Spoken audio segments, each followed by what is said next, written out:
Berikutnya, saudara, seorang anak penyandang disabilitas tewas dikeroyok usai dituduh mencuri.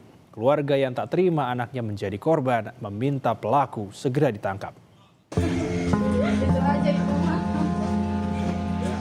Tangis keluarga pecah menyaksikan Rido yang merupakan anak penyandang disabilitas tewas dihakimi massa karena dituduh mencuri di Karawang, Jawa Barat. Sang ibu tidak henti-hentinya meneteskan air mata. Rido sempat menjalani perawatan di Rumah Sakit Bayu Asih Purwakarta selama 9 hari. Namun harus mengembuskan napas terakhirnya pada Kamis siang. Keluarga yang tak terima Rido tewas dikeroyok meminta keadilan. Kami dari keluarga Rido ya minta keadilan aja lah, Pak. Kesedihan juga dirasakan guru Rido di Sekolah Luar Biasa Negeri Kapten Halim Purwakarta. Ia sedih setelah tahu Rido menjadi korban pengeroyokan.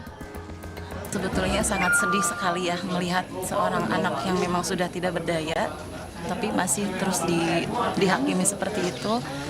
Kalau misalkan kilas balik ngebayangin, ya Allah, dulu pada saat kejadian Rido seperti itu gitu ya, nggak tega ngelihatnya dan sangat sedih.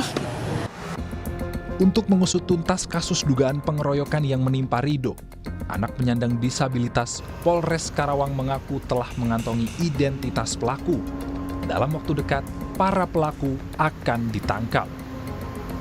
Dalam waktu dekat, kami telah mengantongi sejumlah nama yang diduga sebagai pelaku penganiayaan dan akan segera kami lakukan penangkapan.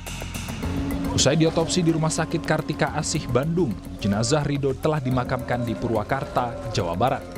Keluarga berharap para pelaku bisa segera mempertanggungjawabkan perbuatannya. Tim Liputan, Kompas TV.